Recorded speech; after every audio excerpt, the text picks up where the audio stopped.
Marina gara son berline grise au bord de la route et éteignit le moteur. La pluie tambourinait sur le pare-brise, brouillant les contours du familiar 2 étages maison. Elle n'avait pas prévu de rendre visite à sa belle-mère, elle rentrait simplement du travail et avait décidé de passer par ce quartier. Cependant, en apercevant le 4x4 blanc d'André dans la cour, elle freina involontairement. Étrange.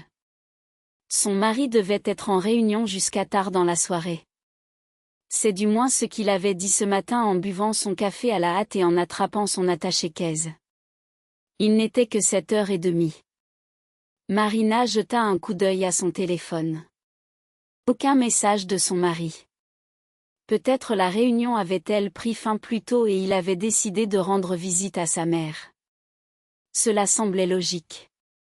Valentina se plaignait souvent que son fils ne venait pas assez souvent.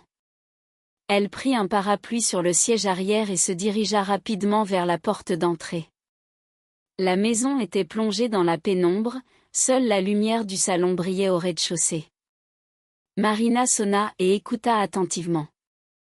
Personne ne répondit, bien que des voix soient clairement audibles. Peut-être qu'elle n'entend pas à cause de la pluie, murmura-t-elle pour elle-même en essayant d'ouvrir la porte. À sa grande surprise, la porte n'était pas verrouillée. Marina franchit le seuil, secoua les gouttes de pluie de son parapluie et prêta l'oreille. Les voix provenaient du salon, les intonations familières de son mari et la voix rauque de sa belle-mère se disputaient avec passion. « Je te dis que c'est la seule solution », insistait Valentina. « Je n'ai plus de temps. La banque a déjà engagé des poursuites. Dans un mois, ils saisiront nos biens. Maman, c'est trop risqué. Et si quelque chose tourne mal? Que pourrait-il se passer de mal? Tu as dit toi-même qu'elle est devenue étrange et colérique ces derniers temps. Elle casse de la vaisselle, elle fait des scènes au travail. » Marina se figea dans l'entrée.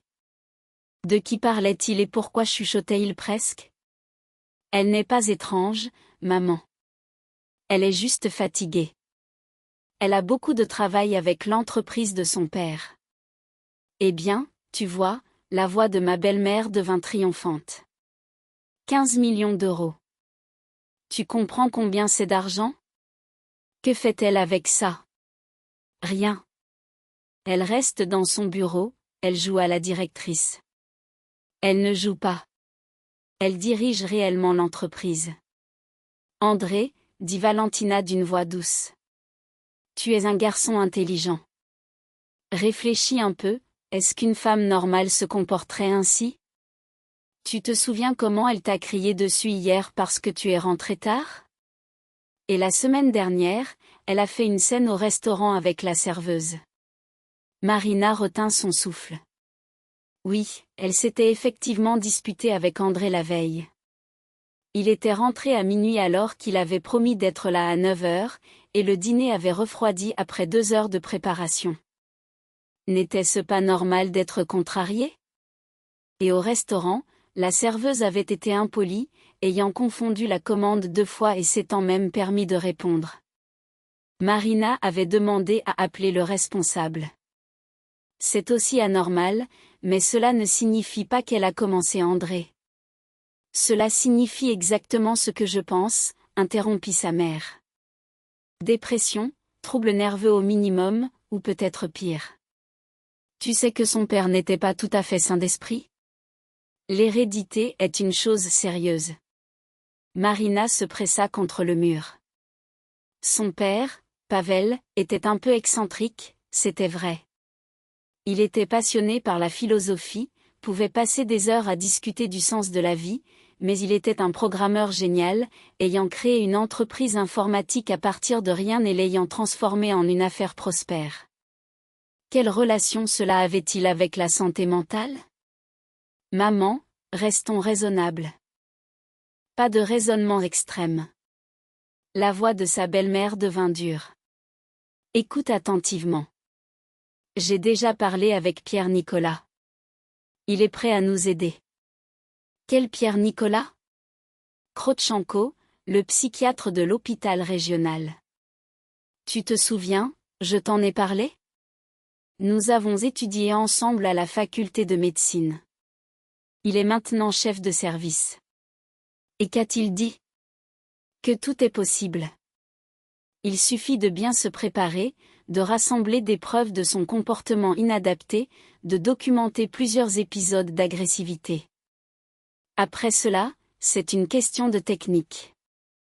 Marina sentit ses jambes fléchir. Comprenait-elle vraiment de quoi il s'agissait? Donc, tu proposes? Je propose de résoudre notre problème de manière civilisée et légale. Ta femme est temporairement incapable de gérer ses affaires en raison de son état de santé. Le tribunal te nommera tuteur. Tu auras le droit de disposer de ses biens. Tu vends l'entreprise, tu rembourses mes dettes, et le reste, tu le mets de côté pour le traitement de ta femme. Et si elle guérit? Et si elle guérit? La voix de Valentina se teinta d'irritation. L'argent ne sera plus là. Elle retombera malade. Les soucis recommenceront. André resta silencieux longtemps. Marina n'entendait que le battement de son cœur et le bruit de la pluie à l'extérieur. Tu es sérieux, maman? Absolument sérieux. J'ai 2 mois, pas plus. Si je ne trouve pas 600 000 euros, je me retrouverai sans maison. Et tu n'as pas cet argent? Mais c'est... C'est quoi? Pas honnête. Et qu'est-ce qui est honnête dans le fait que cette fille a hérité de quelque chose qu'elle n'a pas gagné? 15 millions. Pourquoi? Pour être la fille d'un papa riche? Et nous avons travaillé toute notre vie pour avoir quelque chose. Elle n'est pas une fille, maman. Elle est ma femme, et elle travaille dans l'entreprise depuis 5 ans. Elle travaille, ricana Valentina.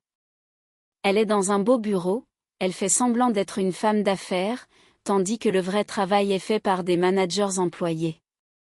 Ce n'est pas vrai. C'est exactement cela. J'ai fait des recherches. Elle a même un secrétaire qui lui apporte du café. Et les décisions sont prises par le directeur technique et le financier. Elle ne fait que signer. Marina serra les poings. Comment cette femme osait-elle? Elle travaillait vraiment dur, avait étudié le management, avait suivi des cours de perfectionnement, avait passé des nuits blanches à se plonger dans les subtilités du métier. Oui, elle avait des assistants, mais c'était elle qui prenait les décisions finales. Admettons, dit lentement André. Admettons que j'accepte. Que faut-il faire? Le cœur de Marina fit un bond. Son mari discutait-il sérieusement de cela? D'abord, enregistrer ses accès de colère sur le téléphone. Chaque fois qu'elle élève la voix ou casse de la vaisselle. Ensuite, provoquer de telles situations. Rentre chez toi tard, oublie les accords, fais quelque chose qui l'irrite. Je n'aime pas cette idée. Tu n'aimes pas l'idée de sauver ta mère de la faillite? Ou préfères-tu l'idée de rester toute ta vie sous le joug d'une femme riche? Maman. Quoi, maman? C'est vrai, et tu le sais. Elle t'a déjà transformé en homme au foyer. Même la voiture, tu l'as achetée avec son argent. Nous sommes mariés. Nous avons des biens communs. Pas du tout. L'entreprise est enregistrée à son nom. Et la maison aussi. Et toi, que possèdes-tu? Un salaire d'ingénieur de 30 000 euros.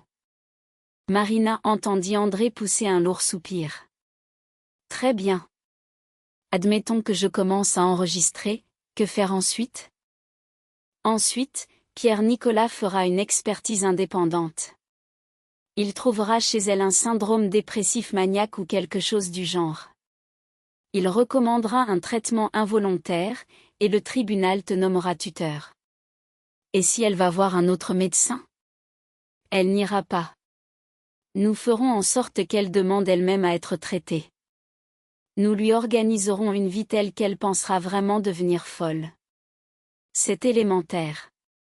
Tu vas déplacer ses affaires d'un endroit à l'autre, ni avoir dit quoi que ce soit, faire semblant de ne pas te souvenir de conversations importantes. C'est une technique classique. Marina se sentit mal. Le gaslighting. Elle avait lu à ce sujet dans des articles psychologiques, lorsque la victime est méthodiquement convaincue qu'elle perçoit la réalité de manière inappropriée. Maman, c'est du sadisme, c'est nécessaire. Et puis, elle ne comprendra rien, elle pensera vraiment qu'elle a des problèmes de mémoire et de perception. Elle voudra elle-même se faire soigner. Et si elle se rend compte de quelque chose? Elle ne s'en rendra pas compte. Elle est trop amoureuse de toi. Ces femmes ne soupçonnent jamais leur mari de mal. André se tut à nouveau. Marina se tenait dans l'obscurité de l'entrée, les larmes coulant sur ses joues. 12 ans de mariage. 12 ans. Elle avait toujours considéré André comme son plus proche confident, son âme sœur, et maintenant, elle réalisait qu'il était prêt à la trahir pour de l'argent. J'ai une autre idée, reprit Valérie, sa belle-mère. On pourrait organiser un scandale public, dans un restaurant ou un magasin. Tu la mettras en colère, elle s'emportera devant des témoins. Ce serait une preuve parfaite pour le tribunal. C'est risqué, mais efficace. Marina frissonna à cette pensée. Imagine, une femme respectable se met à crier dans un lieu public, à briser des assiettes, à insulter des gens. Tout le monde pensera qu'elle a perdu la raison. Et si elle parvient à se contrôler? Elle ne le fera pas. Je connais son genre. Elle a une nature explosive, mais elle se retient habituellement. Nous allons créer des conditions où elle ne pourra pas se maîtriser. Marina entendit le bruit d'une tasse que l'on remplissait. Quelqu'un se préparait un café. Quand commençons-nous? Demanda André. Tout de suite, aujourd'hui même. Rentre tard, vers 11 heures. Dis-lui que tu as eu du travail, mais va te détendre ailleurs. Elle va sûrement faire une scène. Voilà ta première preuve. Et si elle ne fait pas de scène? Elle le fera. Elle t'attendra avec le dîner. Elle a sûrement préparé quelque chose. Les femmes détestent que leurs efforts soient ignorés. Marina ferma les yeux, réalisant que dans le four, un canard aux pommes l'attendait. Elle avait passé 3 heures à le préparer, espérant surprendre son mari. Maintenant, elle comprenait que cela serait l'occasion parfaite pour une provocation. Très bien, nous allons essayer. Non, nous allons le faire. Nous n'avons pas le droit à l'erreur. Et souviens-toi, si elle commence à suspecter quelque chose, tout sera perdu. Pas de phrases innocentes, pas de sous-entendus. Tu es un mari aimant qui se soucie de la santé mentale de sa femme. Compris? Et surtout, ne te confie pas à elle, même si tu la plains, même si elle pleure et te demande des explications. N'oublie pas que ce ne sont pas seulement mes dettes en jeu, mais aussi votre famille. Si je perds la maison, je n'aurai nulle part où aller. Je devrais emménager chez vous. André s'étouffa. Quoi? Mais où irais-je? Je suis ton fils. Exactement. Et ce sera plus facile pour moi de surveiller son comportement, de noter ses étrangetés, de rassembler des preuves. Maman, c'est une mauvaise idée. C'est la seule idée que nous avons. Donc, soit tu m'aides, soit je trouverai un moyen de régler ce problème moi-même. La voix de Valérie avait pris une tonalité menaçante qui fit frissonner Marina. Que veux-tu dire par là? J'ai des contacts qui n'hésitent pas à utiliser des méthodes douteuses. On pourrait provoquer des accidents pour ta femme ou l'accuser d'un crime. Il y a de nombreuses façons de faire. Maman, tu es folle. Non, c'est elle qui est folle. Nous aidons simplement la société à le réaliser. Marina ne pouvait plus écouter. Ses mains tremblaient si fort qu'elle avait du mal à tourner la poignée de la porte. Elle sortit rapidement, se dirigeant vers sa voiture, la pluie battante tambourinant sur le toit, noyant les bruits du monde extérieur.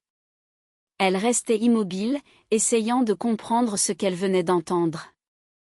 Son propre mari planifiait de la faire passer pour folle pour de l'argent, pour sauver sa mère de la faillite et devenir riche.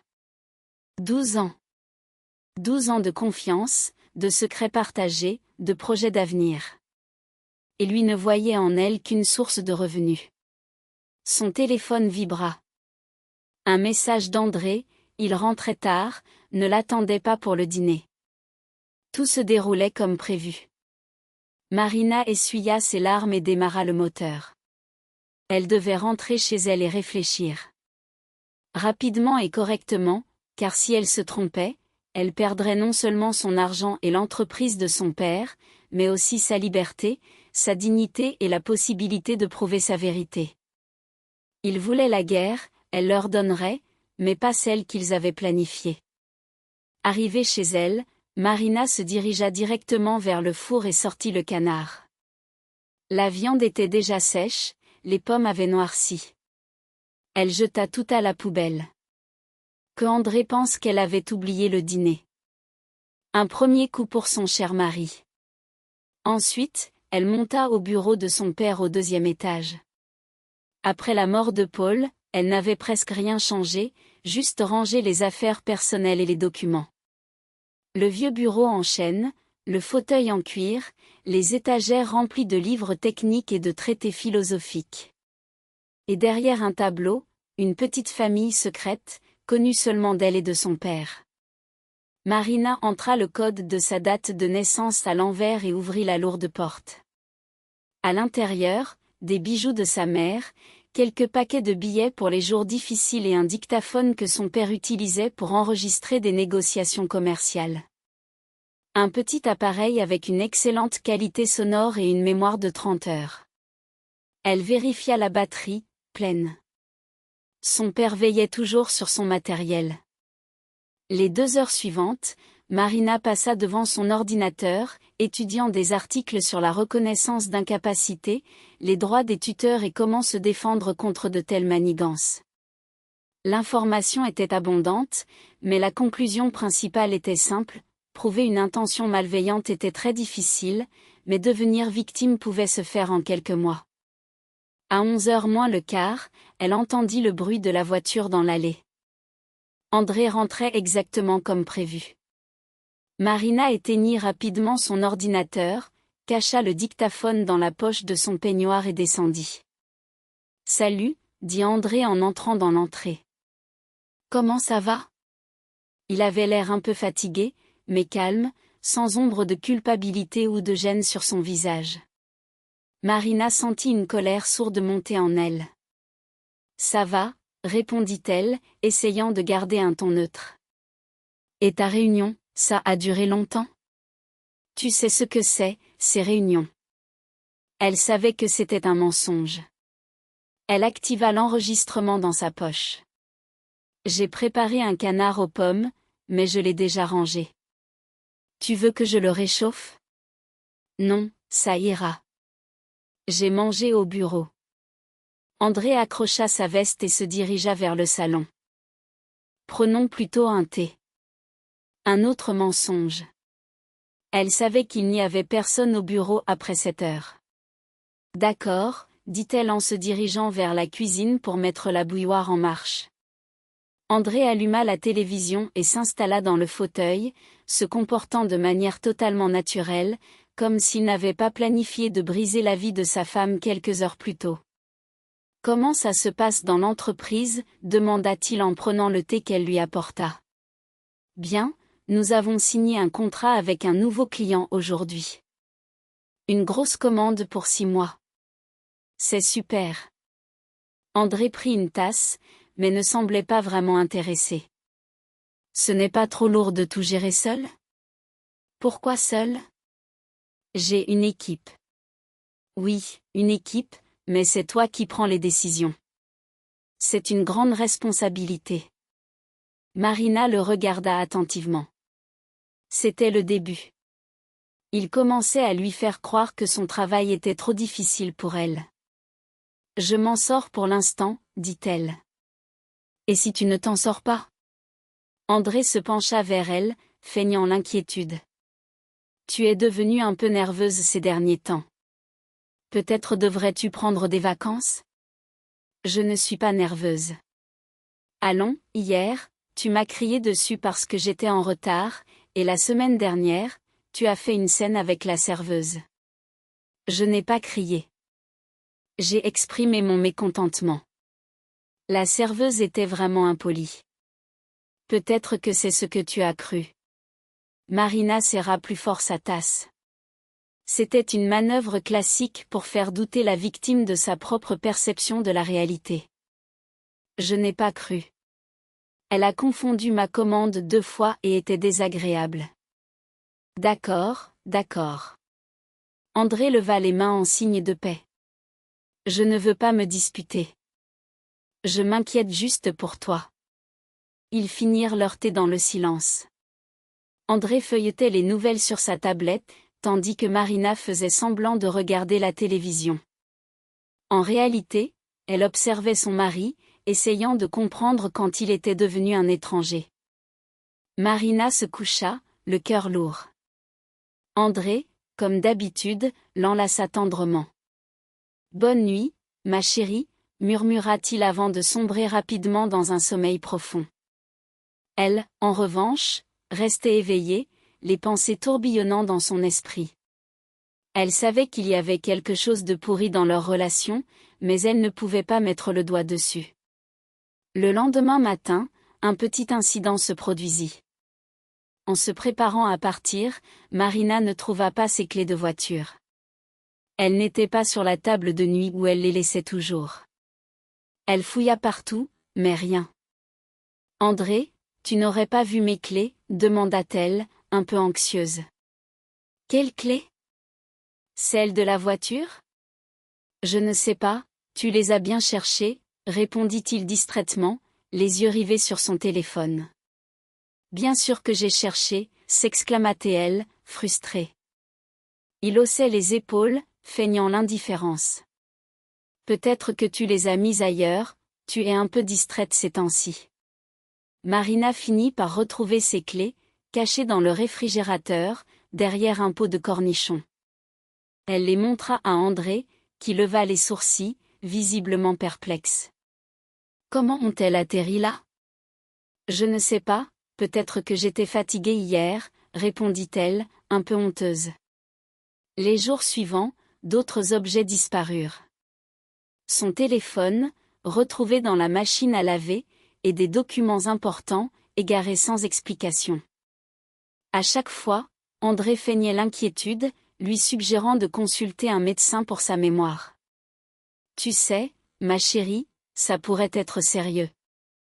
Marina commençait à se demander si elle devenait réellement distraite ou si quelque chose de plus sinistre se tramait. Le vendredi soir, elle décida de prendre les devants. En feignant de dormir, elle observa André se lever discrètement, prendre sa montre de la table de nuit et la cacher dans un tiroir. Le lendemain matin, elle lui demanda innocemment, « Où est ma montre ? » « Tu l'as enlevée depuis longtemps, non ?» répondit-il, feignant la surprise. « Je l'ai laissée ici, j'en suis certaine. » André, avec un air pensif, lui demanda, « Tu as des problèmes de mémoire, non ?» « Non, je n'ai pas de problème, » s'énerva-t-elle. « Ne crie pas, je ne suis pas responsable de tes pertes, » rétorqua-t-il, un sourire sarcastique sur les lèvres. À ce moment-là, Marina comprit qu'il était temps d'agir. Elle avait suffisamment de preuves. Son dictaphone avait enregistré des heures de conversation où André sapait sa confiance en elle. Mais avant de confronter son mari, elle devait s'occuper de sa belle-mère et de son mystérieux médecin, Pierre Kraushenko. Elle prit un congé au travail et se rendit à l'hôpital local. Après quelques recherches, elle découvrit que Kraushenko était bien le chef du service psychiatrique. Elle se présenta sous un faux nom, demandant des conseils sur une possible hospitalisation involontaire. « C'est une procédure complexe », expliqua Kraushenko. « Il faut des preuves solides et une décision de justice. Vous pensez qu'un de vos proches a des troubles mentaux ? C'est moi, en fait, avoua-t-elle, la voix tremblante. Je deviens oublieuse, je perds des choses, parfois je ne me souviens même pas de ce que j'ai dit ou fait. J'ai peur de devenir folle. Le médecin l'écouta attentivement, mais secoua la tête. Je ne vois rien de critique. Cela ressemble plutôt à du stress. Si vous êtes vraiment inquiète, je peux vous orienter vers un neurologue et un psychologue. Mais pour une hospitalisation, il faut des preuves tangibles. Marina sortit de l'hôpital, presque soulagée. Kravchenko ne semblait pas être impliqué dans un complot. Peut-être que sa belle-mère utilisait simplement son nom pour donner du poids à ses plans. Mais qui serait le médecin capable de poser le diagnostic qu'elle redoutait? La réponse ne tarda pas à arriver. Ce soir-là, elle entendit sa belle-mère parler au téléphone avec André. « Demain, nous rencontrons Serge Viktorovitch, disait-elle. J'ai pris rendez-vous à 7 heures au Café de la Paix. Qui est-ce? Demanda André. Un psychiatre. Il va nous aider, mais cela a un coût. Marina, intriguée, se mit à chercher des informations sur ce médecin. Elle découvrit rapidement que Serge Viktorovitch avait une réputation douteuse. Le lendemain, elle se rendit au café, choisissant une table dans un coin pour écouter discrètement. À 7 heures, sa belle-mère arriva, suivie d'un homme d'une 50aine d'années, qui semblait nerveux. « Alors, quelle est la situation ?» demanda-t-il. « Ma belle-fille a hérité d'une grosse somme, mais elle a des problèmes mentaux. » « Nous devons le faire officialiser, » répondit Valentina. « Quel problème exactement ? » Dépression, accès d'agressivité, oubli fréquent. « Ce n'est pas suffisant pour une déclaration d'incapacité, » rétorqua le médecin. « Que faut-il alors ? Un trouble plus sérieux, comme un trouble bipolaire ou des tendances paranoïaques. » Marina, horrifiée, écoutait attentivement. Elle comprit que sa belle-mère était prête à tout pour la faire passer pour folle. « Je peux arranger cela, mais cela coûtera cher, » ajouta le médecin. « Combien ? 300 000 €. Je rédigerai un rapport indiquant qu'elle souffre d'un trouble mental grave et je témoignerai au tribunal. » Marina sentit son cœur s'emballer. Il prévoyait de la manipuler, de l'empoisonner lentement pour qu'elle perde la raison. « Je vous fournirai des médicaments, » continua le médecin. « En petite dose, cela ne causera pas de problème, juste un peu d'anxiété et de nervosité. » Valentina acquiesça, visiblement satisfaite. « Parfait. » Marina, le cœur lourd, savait qu'elle devait agir rapidement. Elle avait maintenant toutes les preuves nécessaires pour se défendre. Abonnez-vous à la chaîne de nombreux